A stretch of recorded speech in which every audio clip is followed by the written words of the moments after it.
తస్మాద్యస్య మహాబాహో నిగృహీతాని సర్వసః ఇంద్రియానింద్రియార్థేభ్యస్య తస్య ప్రజ్ఞా ప్రతిష్ఠిత. అంటే స్థితప్రజ్ఞుని యొక్క లక్షణాలు చెప్తూ ఉన్నాడు కృష్ణ పరమాత్ముడు.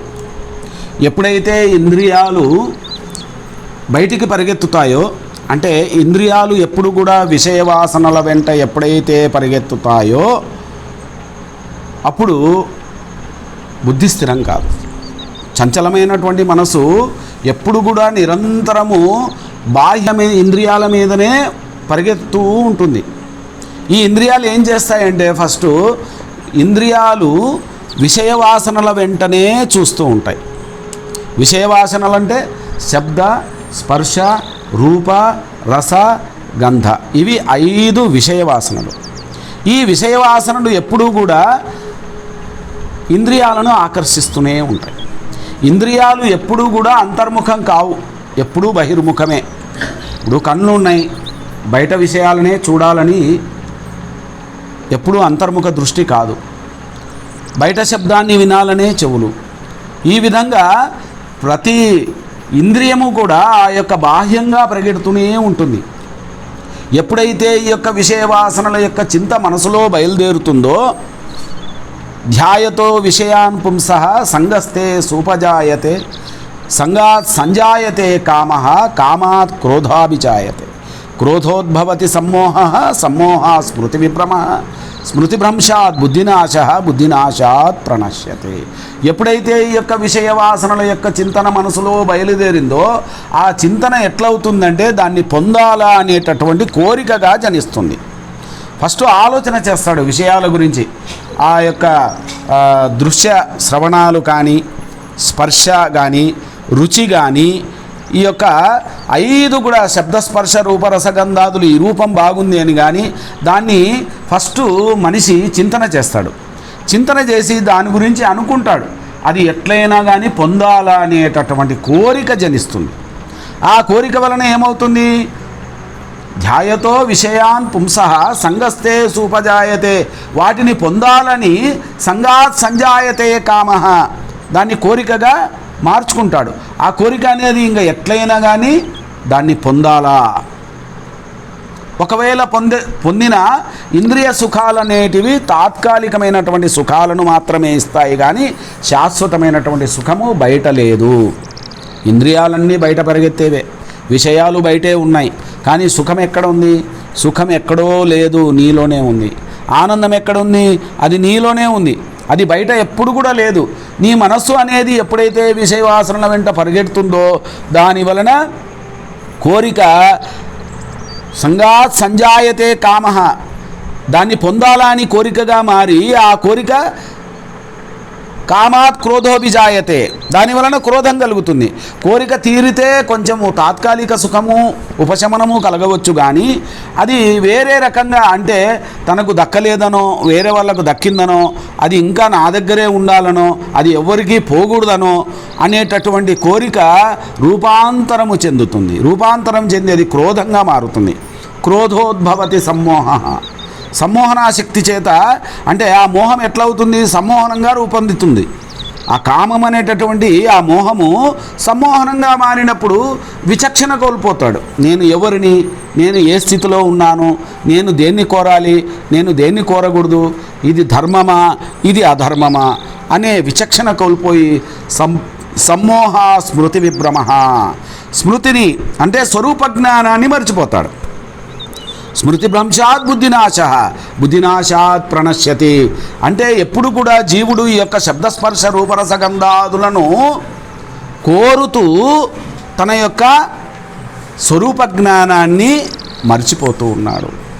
24 గంటలు తాత్కాలికమైనటువంటి అనిత్యమైనటువంటి అశాశ్వతమైనటువంటి శబ్దస్పర్శ రూపరసగంధాదుల్లోనే సుఖమందని భ్రమించి అవిద్యతో అజ్ఞానముతో తన శాశ్వతమైనటువంటి పరమానంద ప్రాప్తిని పొందలేకపోతున్నాడు, తన స్వరూప ఆనందాన్ని చేరుకోలేకపోతున్నాడు.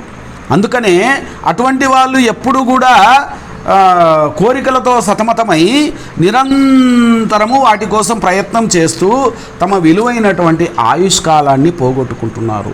కానీ స్థితప్రజ్ఞుడు ఆ యొక్క ఇంద్రియార్థేభ్యః అంటే ఇంద్రియాల వలన నేను వీటిని కోరుతున్నాను, ఇవి అశాశ్వతము కదా అని తనకు తాను విచారణ చేసుకుంటే తాను ఆత్మలో స్థితప్రజ్ఞుడుగా నిలబడిపోతాడు. అదే చెప్తున్నాడు ఆయన తర్వాత, యానిశా సర్వభూతానాం తస్యాం జాగర్తి సంయమి యస్యాం జాగ్రతి భూతాని సా నిశా పశ్యతో మునేః. ఎంత బాగా చెప్తున్నాడు. జ్ఞానులందరూ రాత్రి మేల్కొని ఉంటారంట. అంటే రాత్రి అందరూ పడుకుంటాం కదా మనం, సుషుప్తావస్థలో ప్రతి జీవి కూడా సుషుప్తావస్థలో ఉంటాడు. కానీ జ్ఞాని ముని ఋషి మాత్రము మేల్కొని ఉంటాడంట. సరే, జీవులంతా మేల్కొని ఉన్నప్పుడు ఆ యొక్క జ్ఞాని నిద్రావస్థలో ఉంటాడు అని చెప్తున్నాం. అంటే దీని అర్థం ఏమంటే, సమస్త ప్రాణులకును ఏది పరమార్థతత్వమై ఉందో దాని వైపు మేల్కొని చూస్తూ ఉంటాడు జ్ఞాని. అంటే పరమార్థతత్వం మీద ధ్యాస లేకుండా నిద్రావస్థలో ఉన్నటువంటి అజ్ఞానులు నిద్రపోతూ ఉన్నప్పుడు, అంటే పరమార్థతత్వం వైపు వాళ్ళకు ధ్యాస లేకుండా కేవలము శబ్దస్పర్శ రూపరసగంధాదులనే విషయవాసనల కోసం వెంపర్లాడి పరమార్థ తత్వమే అనేది లేకుండా పుట్టినాము, పెరిగినాము, చచ్చినాము అనేది వాళ్ళకు తెలియకుండా ఎందుకు పుడుతున్నాము, ఎందుకు చస్తున్నాము, మరి ఈ పుట్టుక చావుల వలన మనకు దుఃఖం ఉంది కదా అని తెలుసుకోలేకుండా ఆ దుఃఖ నివృత్తి ఎప్పుడు కలుగుతుంది, ఆ దుఃఖ నివృత్తి కోసం మనం ఎట్లా ప్రయత్నం చేయాలా, పరమానంద ప్రాప్తి మనలోనే ఉంది కదా, ఈ కోరికల వలననే కదా మనకు దుఃఖం కలుగుతుంది అన్న విషయాన్ని గ్రహించుకోలేక వాళ్ళు పరమార్థతత్వము తెలుసుకోలేక గాఢ నిద్రలో ఉన్నటువంటి జీవులు రాత్రి బాగా గాఢ నిద్రలో ఉన్నప్పుడు జ్ఞాని పరమార్థతత్వాన్ని సదా చింతన చేస్తూ తన స్వరూప స్థితిలో హాయిగా ఆనందంగా మేల్కొని ఉంటాడంట. మరి ఆ జీవుడు ఎప్పుడు మేల్కొని ఉంటాడు అంటే శబ్దస్పర్శ రూపరసగంధాదులను పొందాలా అని మేల్కొని ఉంటాడు. అజ్ఞానభరితుడై అవిద్యతో అహంకార మమకారాదులతో ఉన్నటువంటి జీవుడు ఎప్పుడు మేల్కొని ఉంటాడు? శబ్దస్పర్శ రూపరసగంధాదులను పొందేదానికి మేల్కొని ఉంటే, జ్ఞాని శబ్దస్పర్శ రూపరసగంధాదులు అనిత్యము, అశాశ్వతము, వీటికి నాతో అవసరం లేదు అని ఆయన యోగ నిద్రలో ఉంటాడంట. ఎంత బాగా చెప్తున్నాడు ఆయన. యానిశా సర్వభూతానాం తస్యాం జాగర్తి సంయమి యస్యాం జాగ్రతి భూతాని సా నిశా పశ్యతో మునేః. అంటే దేనియందు జగత్తంతా కూడా, జీవరాశులన్నీ కూడా దేనియందు మేలుకొని ఉంటాయో మునులు, జ్ఞానులు వాళ్ళు దాని మీద మరుపుతో ఉంటారు. శబ్దస్పర్శ రూపరసగంధాదుల మీద మరుపుతో ఉన్నవాళ్ళు జ్ఞానులు, శబ్దస్పర్శ రూపరసగంధాదులను పొందాలని మెలుకుతో ఉన్నవాళ్ళు అజ్ఞానులు. ఎప్పుడైతే ఆ యొక్క ఆత్మావలోకనము కలుగుతుందో, అంటే దాని యందు ఇంద్రియ నిగ్రహపరుడైనటువంటి యోగి మేల్కొని ఉండును. దేని యందు ప్రాణులు మేలుకొని ఉన్నారో, అంటే ఆసక్తితో ప్రవర్తిస్తున్నారో, శబ్దస్పర్శ రూపరసగంధాదుల యందు ఆసక్తితో జీవులు మేలుకొని ఉన్నప్పుడు ఈ జ్ఞాని ఆ విషయజాలము పరమార్థతత్వమును దర్శించు మునీంద్రునకు రాత్రిగా ఉండును. అంటే దాని మీద ధ్యాస లేకుండా నిద్రావస్థలో ఉన్నట్టు ఉంటాడు. అంటే వాటి మీద మోహము లేదు, నాకు వీటితో పని లేదు, ఇవి నన్ను మళ్ళా దుఃఖ సాగరములో నెట్టివేసేవే, నా యొక్క ఆనంద స్థితికి, ఆనంద ప్రాప్తికి ఆటంకము కలగజేసేవే అని దాని మీద దృష్టి లేకుండా యోగి, జ్ఞాని నిద్రావస్థలో ఉన్నట్టు ఉంటాడు. జనులంతా శబ్దస్పర్శ రూపరసగంధాదులకు ప్రయత్నం చేస్తూ మేల్కొని ఉన్నప్పుడు, కానీ జ్ఞాని ఎప్పుడు మేల్కొని ఉంటాడు? ఈ యొక్క దాంట్లో ఆ సుఖములో, ఆ సుఖమనే మత్తులో ఇంద్రియ సుఖాలకు బానిసై వాళ్ళు సుషుప్తావస్థలో ఉన్నప్పుడు ఈయన పరమార్థతత్వము ఎరిగి పరమాత్మ తత్వములో సదా మేలుకొని జాగరూకుడై ఆ స్వరూప జ్ఞానములో ఆనందాన్ని అనుభవిస్తూ ఉంటాడు. ఈ విధంగా ఏది రాత్రి ఏది పగలు అనేది తెలుసుకోవాలి. జ్ఞానులకు పరమార్థతత్వం వైపు చూసేదే పగలు. ఆ పరమార్థతత్వం ఎరగకుండా నిద్రావస్థలో ఉన్నవాళ్ళు అజ్ఞానులు. అజ్ఞానులకు ఏది రాత్రో అది జ్ఞానులకు పగలు, జ్ఞానులకు ఏది రాత్రో అది అజ్ఞానులకు పగలు అని ఇక్కడ తెలుపబడింది కదా. దీనిని గురించి వివరణ, ఆత్మ, దైవము, ఇంద్రియ నిగ్రహము మున్నగు పరమార్థ విషయములు అజ్ఞానులకు ఏవి కూడా తెలియదు. వాళ్ళకేం తెలుసు? హాయిగా తెల్లగైందా, తిన్నామా, ఏదో ఒక వ్యవహారం చేసినామా, మళ్ళా పడుకున్నాం. అంటే అజ్ఞానులు ఎప్పుడూ కూడా పరమార్థము తెలుసుకోవడానికి ఎప్పుడు కూడా ప్రయత్నం చేయలేదు. దాని గురించి తెలియదు, దాని గురించి వినాలని కానీ దాన్ని పొందాలని కానీ వాళ్లకు ఆ స్ఫురణే లేకుండా పుట్టినాము, పెరిగినాము, జీవించినాము, చచ్చిపోయినాము. వాళ్లకు ఆహార నిద్ర భయమైదునాని సామాన్యమే తత్ పశుభిర్నరాణం. పశువుల మాదిరి ఆహారము, నిద్ర, మైథునము, భయము, చావుతో సహా ప్రతి ఒక్కరికి కూడా సామాన్యం, అందరికీ కూడా. జ్ఞానేన హీన పశుభిర్ సమాన అంటే జ్ఞానో హి తేషాం అధికో విశేషత జ్ఞానేన హీన పశుభిర్ సమాన. ఒక జ్ఞానం ఒక్కటి ఉద్ధరిస్తుంది జీవుణ్ణి. ఈ జీవుడు ఎప్పుడు కూడా శబ్దస్పర్శ రూపరసగంధాదులకే తన యొక్క విలువైనటువంటి ఆయుష్కాలాన్ని ఖర్చు చేసుకుంటూ పోతే పుట్టింది, చచ్చింది ధ్యాస లేకుండా పుడుతూ ఉంటాడు, చస్తూ ఉంటాడు. ఈ చావు పుట్టుకల వలనే కదా దుఃఖం వస్తుంది. ఈ మధ్యలో ముసలితనం ఉంది, ఈ రోగాలు వస్తున్నాయి, మళ్ళీ పుట్టిందానికే కదా నాకు ఈ దుఃఖం వస్తుంది.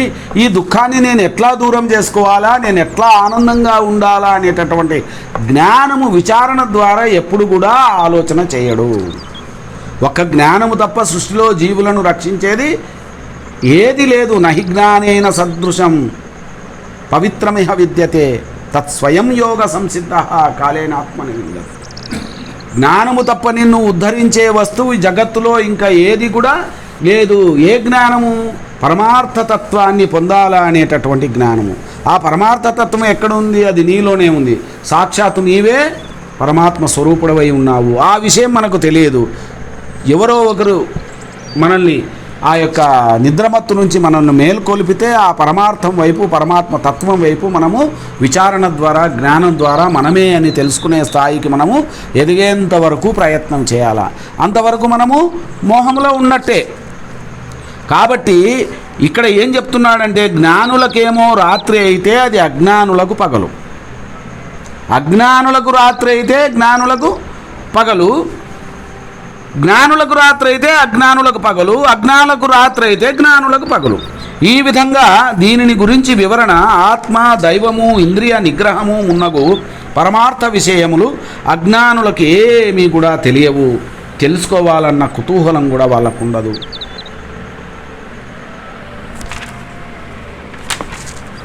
ఆ పరమార్థ విషయములందు వారు అజాగరూకులై నిద్రపోవుచుందురు, నిర్లక్ష్యంగా ఉంటారు. దీని మీద కొంచెం కూడా ధ్యాస ఉండదు.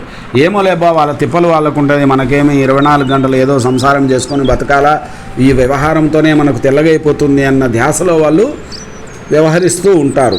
కానీ సంయమశీలురైన జ్ఞానుల యొక్క వర్తనము దీనికి కేవలము విరుద్ధముగా ఉండును. ఏలననగా నిరంతరము వాళ్ళు దైవ చింతన, ఆత్మానుభూతి కలిగి ఉందురు, ఆత్మ విషయమై సదా జాగరూకులై ఉందురు. దైవ స్మరణ అనేటటువంటి విషయాన్ని ఒక్క క్షణమైనా కూడా వ్యర్థము చేయకుండా నిరంతరము అనన్యా చింతయంతో మాం ఏ జనా పర్యుపాసతే తేషాం నిత్యాభియుక్తానాం యోగక్షేమం వహామిహం. అంటే నాయనా, నువ్వు నా గురించి చింతన చేసినంతసేపు నీ యొక్క యోగాన్ని, క్షేమాన్ని, అంటే నీవు జీవించినంతకాలము నీ యొక్క క్షేమాన్ని చూసే బాధ్యత నాది. వహామి అహం, నేను బాధ్యత వహిస్తాను. నువ్వు దేహాన్ని వదిలిన తర్వాత మళ్ళీ నీకు జన్మ లేకుండా మోక్షాన్ని ప్రసాదిస్తాను. ఎవరికి? అనన్యమైనటువంటి చింతన చేసిన వాళ్ళు. అనన్యమైన చింతన చేయాలి. అనన్యమైన చింతన అంటే ఇప్పుడు మనం పగలంతా శ్రవణం చేస్తాము, అనన్యమైన చింతన చేస్తాము. కాసేపు ఉంటే పడుకుంటాం. సుషుప్తిలో ఎట్లా చేయాలి? సుషుప్తిలో కళలు వస్తాయి, కళల్లో ఎట్లా చేయాలి? మనకు 24 గంటల ఆయుష్కాలం ఉంటే, అంటే జ్ఞానులు ఎప్పుడు కూడా అనన్యమైన చింతన చేస్తూ ఉంటే వాళ్ళకి ఇంకా నిద్రావస్థలో కూడా అదే చింతనలో ఉంటారు వాళ్ళు. వాళ్ళు ఎప్పుడు పడుకునేది తెలీదు, లేస్తేనే వాళ్ళకి అదే మళ్ళీ చింతన మొదలవుతుంది. ఆ యొక్క స్వప్నం అనేదే ఉండదు వాళ్ళకు. స్వప్నం ఎప్పుడు వస్తుంది? మనము కోరికలతో పడుకుంటే ఆ కోరికలతోనే మనకు స్వప్నం వస్తుంది. వాళ్ళకు కోరికలే లేవు. 24 గంటలు ఆత్మదృష్టితో ఉన్నటువంటి వాళ్ళకు కోరికలే లేనప్పుడు వాళ్ళకి ఇంకా స్వప్నం ఎక్కడొస్తుంది? వాళ్ళు స్వప్న జాగర సుషుప్తి మవైతి నిత్యం తద్బ్రహ్మ నిష్కల్మహం నచభూత సంగహ అంటాడు. అంటే ఇంకా వాళ్ళకు సంగమే లేనప్పుడు వాళ్ళు సుషుప్తి జాగర స్వప్నావస్థలందు కూడా పరమాత్ముని యొక్క స్మరణ చింతనలోనే ఉన్నప్పుడు వారు జీవించి ఉండగానే కైవల్య స్థితి, సమాధి స్థితి, పరమానంద ప్రాప్తి, మోక్షానికి అర్హత కలిగి ఉంటారు. అటువంటి జ్ఞానులు వారు నిరంతరము దైవచింత ఆత్మానుభూతి కలిగి ఉందురు. ఆత్మ విషయమై సదా జాగరూకులై ఉందురు. దైవస్మరణను ఒక్క క్షణమైనా విస్మరింపరు. బ్రహ్మానుభూతి యందు మేల్కొనే ఉంటారు. కావున అజ్ఞానులు నిద్రపోవుచుండు దైవ విషయమున జ్ఞానులు మేల్కొనే ఉంటారు. వారికి ఏది రాత్రో అది వీరికి పగలు. మరియు జ్ఞానులకు మహనీయులు ఇంద్రియ నిగ్రహపరులై విషయభోగములందు విరక్తి కలిగి నామరూపాత్మకముకు ఈ దృశ్య ప్రపంచమును మిథ్యగా తలంచుతూ ప్రాపంచిక విషయములందు ఆసక్తి లేక ఉంటారు. ఇంద్రియార్థములకు శబ్ద స్పర్శ రూప రసగంధాదులందు విముఖత్వాన్ని కలిగి ఉంటారు. అవి వారి దృష్టికే గోచరించవు. కనుక ఈ విషయాదులన్నీ భోగ విలాసములన్నీ వారికి రాత్రి వంటివే అగును. వాని యందు సంయమశీలురు నిద్రపోవుచుందురు. లోకమంతా కూడా విషయవాసనల వెంట పరిగెడుతూ ఉంటే వాళ్ళు హాయిగా ఆత్మనిష్టలో ఆత్మతో రమిస్తూ యోగ నిద్రలో ఉంటారు. వాళ్ళు అలసిపోయి ఆత్మ జ్ఞానము లేక విషయవాసన వెంట పరిగెత్తి వాళ్ళు దాని మీద ఉన్నప్పుడు హాయిగా వాళ్ళు నిద్రపోతున్నప్పుడు వీళ్ళేమో ఆత్మజ్ఞానం వైపు మేలుకొనే ఉంటారు. మహాప్రీతికరములై అవి ఈ శబ్దస్పర్శ రూపరసగంధాదులు వాళ్ళను అహర్నిశములు వాణియందే ప్రీతిగొనుచు వానినే అనుభవించుచు నిశాచరులు అంటారు. రాక్షసులు కూడా నిశాచరులే. కొన్ని జీవరాశులు ఆహారం కోసం మేల్కొని ఉంటాయి రాత్రి. అంత మాత్రాన అవి జ్ఞానుల? రోగులు రోగ బాధ తట్టుకోలేక మేల్కొని ఉంటారు, వాళ్ళు జ్ఞానుల? దొంగతనం చేసేదానికి దొంగలు మేల్కొనే ఉంటారు, వాళ్ళు జ్ఞానుల? మేల్కొన్న ప్రతి ఒక్కరూ జ్ఞానులని కాదు. అక్కడ ఎవరైతే వీటి మీద ధ్యాస లేకుండా ఆత్మచింతన చేస్తూ ఆత్మయందే దృష్టిని నిలిపి సదా ఆత్మజ్ఞానంతో ఆ ఆత్మలోనే లయమై ఆత్మయందే రమిస్తూ ఉంటారో వాళ్ళు జ్ఞానులు. అంత మాత్రాన జంతువులు మేల్కొని ఉంటాయి. వేటకని మొత్తం క్రూర జంతువులు, పాములు, గుడ్లగూబలు అన్నీ మేల్కొని ఉంటాయి. అంత మాత్రాన అవి జ్ఞానులు కావు కదా. అదే చెప్తూ ఉన్నాడు. పిల్లి, గబ్బిలము, గుడ్లగూబ, రాక్షసులు, క్రూరమృగాలు అన్నీ ఉన్నాయి కదా, అవి కూడా మేల్కొనే ఉంటాయి. మరి ఆ మేల్కొని ఉంటే అవి ఆత్మజ్ఞానుల? కాదు. అజ్ఞానులు ఈ నిశాచరుల కోవకు చెందినవారు, జ్ఞానులు దినచరుల వర్గమునకు చెందినవారు.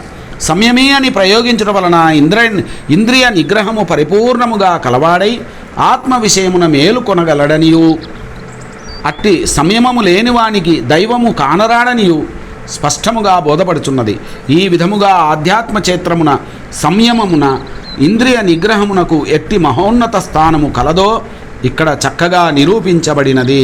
పశ్యతో మునేహే అంటే మననశీలునైనటువంటి మునులు అనేకులు ఉండవచ్చును గాని ఆత్మదర్శనము నొందిన మునులు అరుదు. పశ్యతః అని చెప్పినందువలన భగవంతుని ఆత్మను ప్రత్యక్షముగా చూడవచ్చుననియు అనుభూతమునర్చ కనవచ్చుననియు ఇక్కడ స్పష్టము చేస్తూ ఉన్నారు. అట్టి స్థితిని ప్రతివారు కూడా పొందవలసి ఉన్నది. ఇక్కడ ఏం చెప్తున్నాడయ్యా అంటే భోగలాలరుసులై అనిత్యమైనటువంటి అసత్యమైనటువంటి ఆ శబ్దస్పర్శ రూపరసగంధాదుల మీద వెంటపడి విలువైనటువంటి ఆయుష్కాలాన్ని పోగొట్టుకోవద్దండి. మీరు విచారణతో ఏది నిత్యము, ఏది సత్యము, ఏది అనిత్యము అని తెలుసుకొని మీరు విచారణతో వివేకముతో ప్రవర్తించి జన్మను సార్థకము చేసుకోండి అని చెప్తున్నాడు. ఎప్పుడైనా సరే విషయభోగములను త్యజించవలనే నువ్వు ఇంద్రియ నిగ్రహము కలిగి ఆత్మయందు సదా మేలుకొనే ఉండవలననియు ఈ శ్లోకము ఇక్కడ బోధిస్తూ ఉన్నది. అపూర్వమానమచల ప్రతిష్ఠితం సముద్రమాపః ప్రవిశంతి యద్వత్ తద్వత్కామాయం ప్రవిశంతి సర్వే సశాంతిమాప్నోతి నకామకామీ. జలములచే సంపూర్ణంగా నిండింపబడినదియు నిశ్చలమైనదియు అగు సముద్రమును నదీ జలము మున్నగునవి ఏ ప్రకారము ప్రవేశించుచున్నవో ఆ ప్రకారమే భోగ్య విషయములన్నీయు ఏ బ్రహ్మనిష్ఠుని పొంది అతనిని వికృతము చేయలేక అణగిపోవుచున్నవో అతడే శాంతిని పొందును గాని విషయాశక్తి కలవాడు కాదు. ఈ స్థితప్రజ్ఞుణ్ణి సముద్రంతో పోల్చవచ్చు. ఎట్లా అంటే వరదలు వస్తాయి, వర్షాకాలము బాగా ఉప్పొంగినటువంటి నదులు మొత్తము అనేకానేకంగా వచ్చి ఎక్కడ కలుస్తాయి? సముద్రంలో కలుస్తాయి. ఎన్ని నదులు పొంగి వచ్చి ఊర్లు కొట్టుకొని వచ్చి అడవుల్లో బాగా సకల జీవరాశులను తెచ్చుకొని వచ్చి కూడా అన్నీ సముద్రంలో కలిసినా సముద్రంలో ఏమైనా తేడా ఉంటుందా? సముద్రం ఏమైనా ఉప్పొంగుతుందా? అట్లాగిన నదులన్నీ పోయి సముద్రంలో కలిసినప్పుడు సముద్రము ఉప్పొంగితే మన పరిస్థితి ఎట్లా ఉంటుంది అంటే, జ్ఞాని అయినటువంటి వాడు మన మాదిరే శరీరధారి అయి మనతో పాటు జీవనం చేస్తూ ఉన్నప్పటికీ ఈ శబ్దస్పర్శ రూపరసగంధాదులు అతని మీద దాడి చేస్తూ ఉన్నప్పటికీ ఈ ఇంద్రియ వ్యామోహం వలన కాకుండా కేవలం శరీరధారణ కోసము మాత్రమే అతను, అంటే శరీరం నిలుపుకునే దానికి కోసమే ఆయన కొంచెం ఆహారాన్ని తీసుకోవడం కానీ, కొంచెం మాన సంరక్షణ కోసం వస్త్రాలు తొడగడం కానీ ఏదైనా క్రియలు చేసి ఉండవచ్చు. ఈ యొక్క ఇంద్రియ వ్యామోహమని కానీ, ఆ యొక్క విషయ వాసనల మీద అతని మనసు కానీ, ఇంద్రియాలు ఎంత ఇంద్రియ సుఖాలు అనేవి ఏ విధంగా దాడి చేసినప్పటికీ కూడా అతను నిశ్చలుడై ఉంటాడు, ఏమాత్రము కూడా చలించకుండా ఉంటాడు. సముద్రం ఎట్లా ఉంటుంది? ఎన్ని నదులు వచ్చి ఉప్పొంగి ఎంత వేగంగా వచ్చి ఆ సముద్రంలో కలిసినప్పటికీ కూడా సముద్రం ఎట్లయితే నిశ్చల స్థితిలో ఉండి ఏమాత్రము చలించకుండా ఉంటుందో స్థితప్రజ్ఞుడు కూడా మన మాదిరే ఎంత వ్యవహారములో ఉన్నప్పటికీ కూడా, మన మాదిరే శరీరధారి అయి ఉన్నప్పటికీ కూడా ఆయన మనసు ఎప్పుడు కూడా ఎక్కడ ఉంటుంది? ఆత్మలోనే రమిస్తూ ఉంటుంది, ఆత్మలోనే లయమై ఉంటుంది. సదా అతను స్వస్వరూప స్థితిలో ఆనందాన్ని అనుభవిస్తూ ఉంటాడు. కానీ వీటి మీద మోహముతో కానీ వాటిని పొందాలా అని కానీ ఏమాత్రము సంకల్పం లేకుండా నిశ్చల స్థితుడై ఉంటాడు. అదే చెప్తున్నాడు ఆయన. జలములచే సంపూర్ణముగా నిండింపబడినదియు నిశ్చలమైనది అగు ఆ సముద్రమును నదీ జలము ఏ ప్రకారముగా ప్రవేశించినను ఆ ప్రకారమే నిశ్చలంగా ఉన్నటువంటి సముద్రం ఏ విధంగా ఉంటుందో ఆ ప్రకారమే భోగ్య విషయాలన్నీ కూడా ఆ బ్రహ్మనిష్ఠుని పొంది అణిగిపోతాయి. అతని చంచలానికి గురి చేయవు. అతను చంచలము కాడు. ఏ విధమైనటువంటి ఇంద్రియ వ్యామోహంతో ఆ యొక్క శబ్దస్పర్శ రూపరసగంధాదులు ఆకర్షించాలని ప్రయత్నం చేసి ఆయన మీద ఎంత దాడి చేసినప్పటికీ కూడా అవన్నీ ఆయనలో లయమైపోవాల్సిందే. అప్పుడు అతడే శాంతిని పొందును గాని విషయాశక్తి కలవాడు కాడు. దృశ్యము, శ్రవణము ఇవి బాగా ఆకర్షిస్తాయి. ఫస్ట్ కనబడుతుంది, ఎంత బాగుంది దాని లక్షణం అది, అంతే. చూస్తాడు, మామూలే అనుకుంటాడు. చెవిలో ఇప్పుడు ఈ దృశ్య శ్రవణానికి ఇప్పుడు ఎంత బాగా ఈ సెల్ ఎంత బాగుంది, అది బాగుంది, వస్త్రాలు బాగున్నాయి, లేకపోతే రంగు బాగుంది, ఇల్లు బాగుంది, అమ్మాయి బాగుంది, పొలం బాగుంది, పూలు బాగున్నాయి, ఎన్నో అనుకుంటుంటాం. అవి దాని లక్షణము, సౌందర్యం దాని యొక్క లక్షణము. అది సౌందర్యంగా ఉంటుంది, దాని పని దాందే, నా పని నాదే. ఏ రకంగా అవి కనపడినా వినపడినా ఎన్ని రుచికరమైనటువంటి పదార్థాలు వాసన పీల్చినా రుచికరమైనటువంటి పదార్థాలు ముందు పెట్టినా దాని మీద ఏమాత్రము మోహం ఉండదు. ఆయన చలించే అవకాశమే లేదు స్థితప్రజ్ఞుడు. అంటే కోరికలు అతన్ని నిర్మాణమోహ జితసంగదోష అధ్యాత్మనిత్య వినివృత్త కామా ద్వంద్వైర్విముక్త సుఖదుఃఖ సంజ్ఞై గచ్చంతమూఢ పదమవ్యయం తత్. ఆ అవ్యయమైనటువంటి పదవిని పొందినటువంటి జ్ఞాని ఏమాత్రము మోహమే లేదు, ఆ సంగదోషం కూడా లేదు. నిర్మాణమోహ జితసంగదోష అధ్యాత్మనిత్య, ఎప్పుడు ఆత్మజ్ఞానం వైపే అతని దృష్టి ఉంటుంది కానీ వినివృత్త కామాహ, ఈ కోరికలన్నింటినీ కూడా తీసుకుని ఉంటాడు. ద్వంద్వైర్విముక్త, ద్వంద్వాలే లేవు, రాగద్వేషాలు లేవు, సుఖదుఖాలు లేవు, అటువంటి లేని వాడికి ఇంకా జనన మరణాలు కూడా లేవు. ద్వంద్వైర్విముక్త సుఖదుఖ సంజ్ఞై, ఆ సుఖదుఖాలు, ఈ ద్వంద్వాలు అనేటటువంటి కామక్రోధాలు, సుఖదుఖాలు, జనన మరణాలు, లాభ నష్టాలు, రాగద్వేషాలు ఏమీ లేకుండా అవ్యయమైనటువంటి పదవిలో, అంటే మోక్షం అనేటటువంటి పదవిలో అతను ఆనందంగా ఉంటాడు. అటువంటి వాడే స్థితప్రజ్ఞుడు అని చెప్తున్నాడు ఇక్కడ. అంటే కోరికలు అను అర్థం ఇక్కడ చెప్పుట సమంజసం కాదు. ఏలననగా బ్రహ్మజ్ఞానికి స్థితప్రజ్ఞునకు కోరికలే ఉండవు. వారు కోరికలు లేనోళ్ళు, అసలు కోరికే ఉండదు వాళ్ళకు. కోరిక ఉంటే వాళ్ళు బ్రహ్మజ్ఞానులు కాదు, స్థితప్రజ్ఞులు కూడా కాదు. కావున కామ్యంతే ఇతి కామాహ అను ఉత్పత్తి అర్థమును బట్టి కోరబడినటువంటి ఆ భోగ్య విషయములు అని అర్థము చెప్పుట మంచిది. అంటే ఎవరైనా కానీ ఇప్పుడు మనము బతకాలంటే ఇంత తినాలా, ఏది తిన్నా ఏది దొరికితే వాళ్ళు దాన్ని తిని తృప్తిపడి ఆ శరీర పోషణార్థం మాత్రమే వాళ్ళు ఆహారాన్ని తీసుకుంటూ ఉంటారు, అంతే. అదే ఆహారము ఇట్లా ఉండాలని కానీ, ఈ రుచితో ఉండాలని కానీ, ఆ రుచితో ఉండాలని కానీ ఎప్పుడూ కోరరు. ఇది ఇట్లా ఎందుకుంది, ఇది ఇట్లా ఉంటే బాగుండే, అది ఇంకా తినింటే బాగుండే, అది ఇంకా నాకు తెచ్చి అనే కోరికనే ఉండదు వాళ్ళకు. శాంతిని ఎవరు పొందగలరో ఈ శ్లోకమున నిరూపింపబడినది.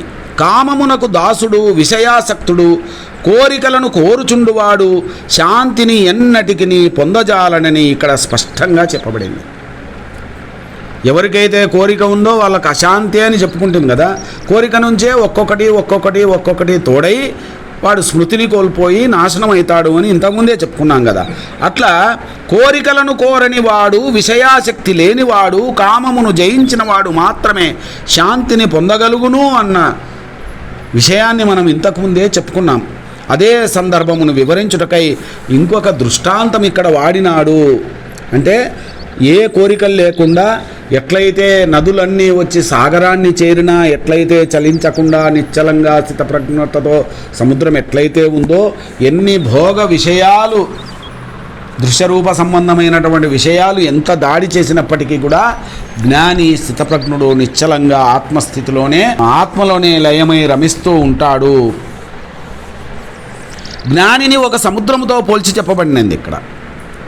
సముద్రము తనలోని ఎంతయో జలము సూర్యతాపమునకు ఆవిరి అయి మేఘరూపముగా పరిణతి చెందుచున్నను.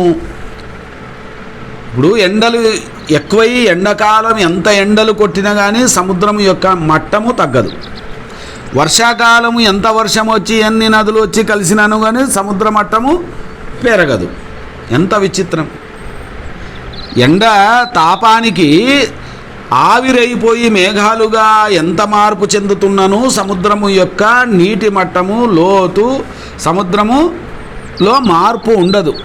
అంటే ఇప్పుడు కుంటలు ఉంటాయి, చెరువులు ఉంటాయి, ఎండాకాలం అన్నీ ఎండిపోతాయి. సముద్రం ఎండిపోతుందా? కొంచెము నీటి యొక్క కొలత తక్కువైతుందా?